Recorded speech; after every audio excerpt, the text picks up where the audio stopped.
Welcome back to Trust Your Eyes. We are in the off-season, but there is still plenty to discuss as we enter the busy trade period. To start for today, Harry Perryman, Isaac Cumming and Josh Battle were the three notable moves in free agency. What are your thoughts on each player and how they fit into their new clubs? Well, we'll start off with Isaac Cumming, who's probably the least well known out of the three. I think Adelaide's getting a pretty reliable, solid player. He's definitely not a superstar, but as a role player, there wouldn't be too many better than him. Now, he did miss out on a lot of games last year, mainly because of injury and also a bit of form, but he did play in both of the finals, although the Giants did lose those games. He can play on the wing and defence. I'm pretty sure he'll start for Adelaide next year, but he has good versatility. Harry Perryman, I'm not personally sold on him as a midfielder. I'm not sure he's played his best football there. I think he is a half-back flanker. But again, if they lose John Noble and they don't get Houston, he can slot into the back half, although he wants to play midfield. So that's an interesting dynamic to watch. They're paying him a lot of money, so there will be pressure on him. But again, like Cumming, he's a good player, and he should be able to fit in multiple positions. And then there's Josh Battle, who, for me, will be taking James Sicily's role. Because, again, if you've got Frost there, Sicily, they'll get Barras in, and then obviously you have Battle.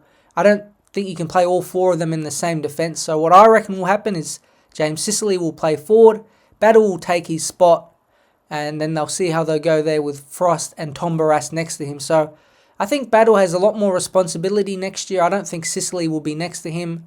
So it'll be interesting to see how he can adapt. He's, again, a very good player. And like the other two guys, again, he has that versatility, can definitely play on a wing, and can definitely play up forward. So say he's struggling and maybe Sicily's not getting a kick in the forward line, you can swap those two. And we know Sam Mitchell likes versatility, so I think all three players are good. They bring something to their teams, and they're all versatile.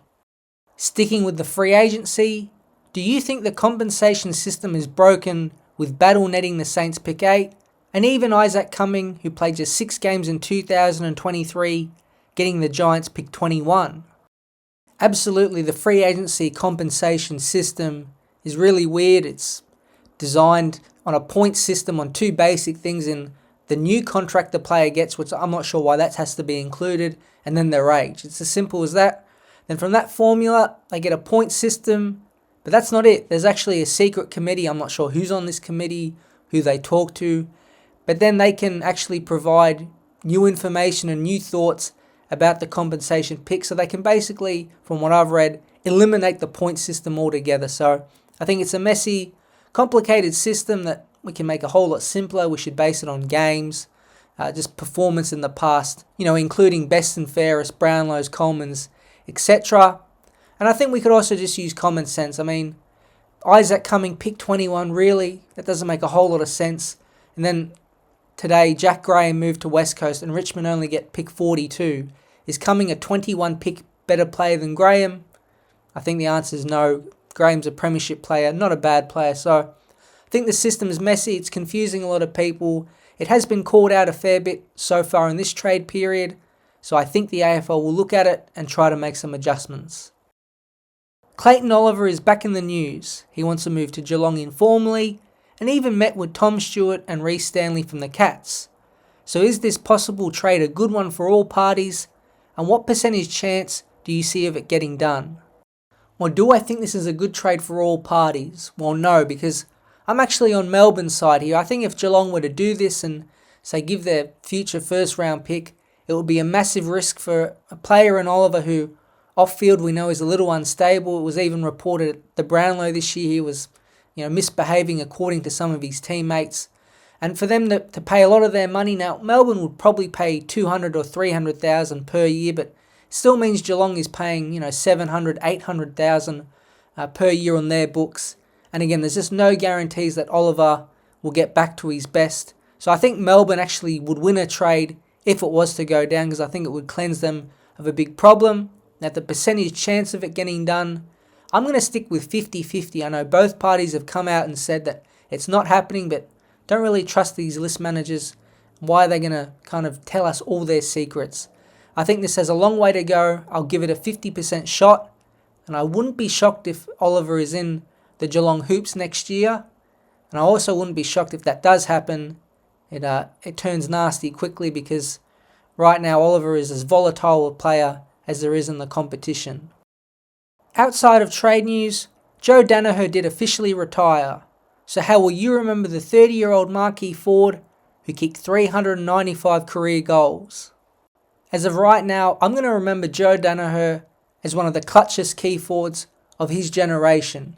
Now that might be a big statement, but we've seen a whole lot of marquee key forwards flop on the big stage, and a lot of the discussion this year and last year was that the small ball is the way to go in finals, but Joe Daniher in this final series and last year's, he was fantastic in the grand final against Darcy Moore. I think he beat him on the day.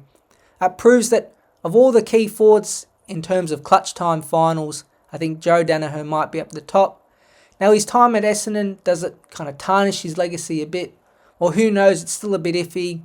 From the outside it looked like he kind of quit on his club, but then from his perspective, they didn't really manage his injuries too well, especially the problems he had with his groin. So it's a shame he couldn't stay at Essendon, but that's just the way football and life goes. So he's done a fantastic job at Brisbane for all the wacky stuff he does. He's produced when it's mattered most, which a lot of the best players even struggle to. So well done to Joe Daniher. Been real fun to watch, and he gets to go out as a champion and a premiership player. Geelong will also have to deal with the Western Bulldogs if they want to trade in Bailey Smith. The out-of-contract midfielder is in some limbo right now, and a deal is rumoured to come down to the last day of the trade period. So what do you think Bailey Smith is worth?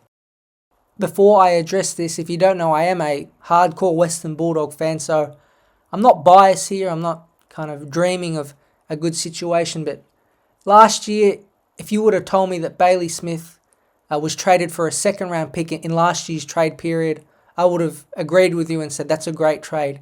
Because Bailey Smith was a disaster last year. Trust me, he played midfield. He just started at half forward and came up into the stoppages from then on. His kicking was terrible. He was out of form. And he really hasn't been a good player since he got caught with the drug photo and all that. So basically 18 months when he was playing, he wasn't that good. And then he missed all of last year. So again, I can't kind of contradict myself. I can't say we need 2 first-round picks for him because we don't. So as a Bulldog fan, what is he worth? I'd say pick 17 or whatever Geelong have right now. And either a second-round pick or a future second. And then the Bulldogs give back a third-round pick or a fourth-round pick. I think that's a fair deal because the reality of Bailey Smith is he's all hype right now. He really hasn't been too influential in the competition since 2 games in the 2021 final series. His kicking's a problem. His kind of mental health, Geelong have used as a bit of an iffy part of him. So it's going to be interesting to see, but that's what I think Bailey Smith is worth, and we'll see what happens from here on out.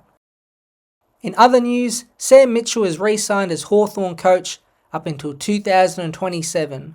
On a scale of 1 to 10, rate his coaching effort at Hawthorn so far.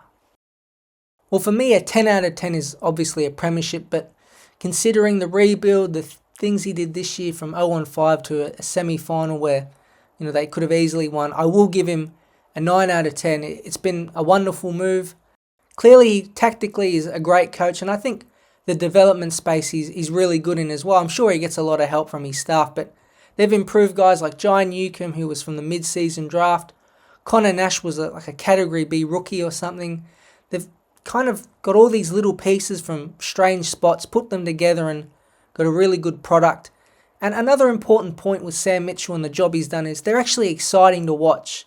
They were box office last year. I did not miss a game. I love watching Ginnivan and Watson. I love how they're smart, Alex. I love how they celebrate.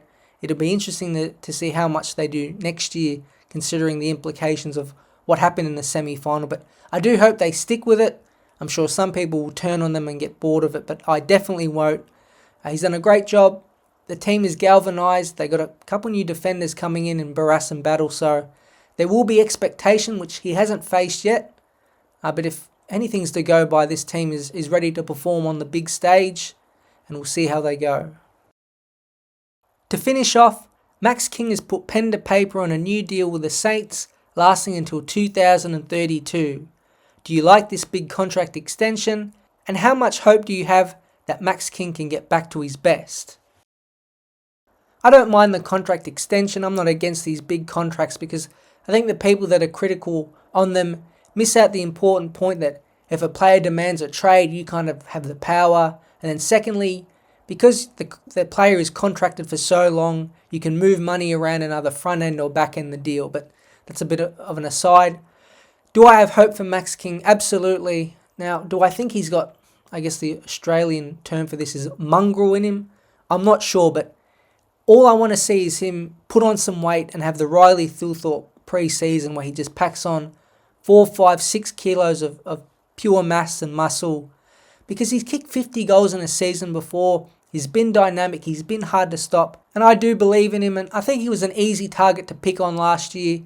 Now, not in terms of St Kilda's ball movement or their coaching, because I do think that's a bit of a myth in itself. But he was injured. That game that people got those highlights of him not being competitive against Port Adelaide.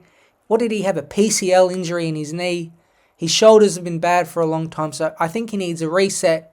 3 or 4 months of pumping iron as much as possible, putting on weight. And again, this guy's not even 25 yet as a key forward. I do believe in Max King. Do I think he'll be the best forward in the competition? I'm not sure, but can he kick 50 goals again and be a really important part of this St Kilda team? I believe so. And I do hope that he comes back and proves a lot of people wrong because I think he was an easy target to pick on last year. Thanks for listening to Trust Your Eyes for week 1 of the trade period. I hope you enjoyed, and I'll be back soon.